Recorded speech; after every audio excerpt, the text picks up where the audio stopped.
Hi.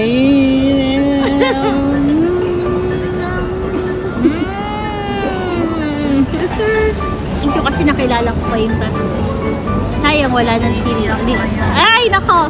Wala na is the small things gift. Sabay-sabay natin pumuksan na. Then, ito kay Ay, Sir. bubuksan? Oo, Hindi ko sabay? Ay, sabay-sabay. Oo nga, ano ba talaga? Hindi, buksan. Nobela yata yung Hindi naman, simple na Grabe lang. naman. Thank you, Sir Lottie. Kayo talaga ang galore. Merry Christmas. Thank you. Ano kaya yan? Buksan natin. Oo! Muntik na ito yung pana. Parehas tayo ng regalo. Buti na lang. Muntik na. Oh, may nakasulat dyan. What is my happy place? Ayan, kahit di ako miinom nung nasa Nestle ako. Miinom na ako ngayon. Oh, Thank you, Stacy, that you are. Thank you, Ate San. Buksan mo. Yung ano talaga yung nakasulat dyan. Tingnan mo. Yeah, ano. Nakita mo ba yan? May mga slogan pa palang ginagawa. Nakasulat sinin. Sweet. Oh. Para sa akin nga talaga. Thank you. Julie. Ang Love cute. you too. Lagyan mo ng letter T. Oh, sorry ka, Doc J. Parang iyak na. Iyak ako. Uy, ang bote. Kasi grabe as in. At the very first stage of the application and all, Doc J has been there. Hello? Para pag naging millionaire to sa hapa-hapa.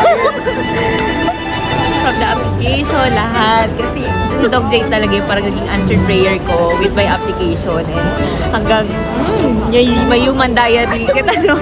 And all. Yung mga pagkain namin and all. I'm just really business and everything.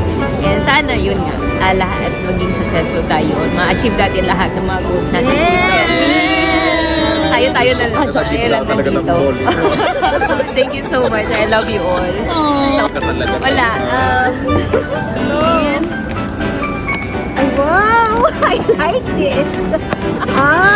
Yay! I can use this. Para pwede na may Ala, ang cute. So Pero cute. ba yan? So cute, so cute. Ayun, meron ko na. What? Insura? Hala, ang cute. Pero may picture pa ito. Oh.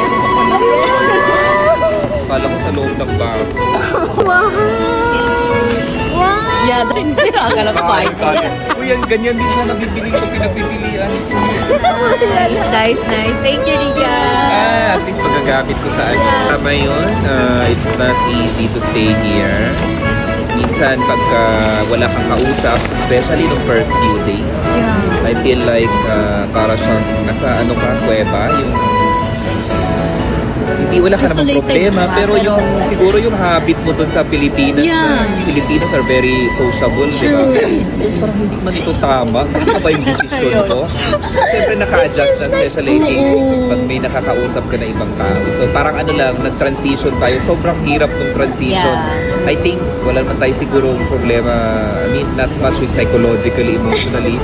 Pero yung pag-adjust, may mga tumutubo talagang mga tanong na yung True. Is this? so thank you. No, actually, it's right. enough already to have classmates, but you guys have extended, and we are very present and together pag may vacant time. Yeah. So, ganun. Thank you very much sa Thank inyo. you! Thank you, Sir Lottie! Ay, wow! Rika. Ay, thank you so much. Ay, ang cute. Yeah. Aw. Thank you so Pagka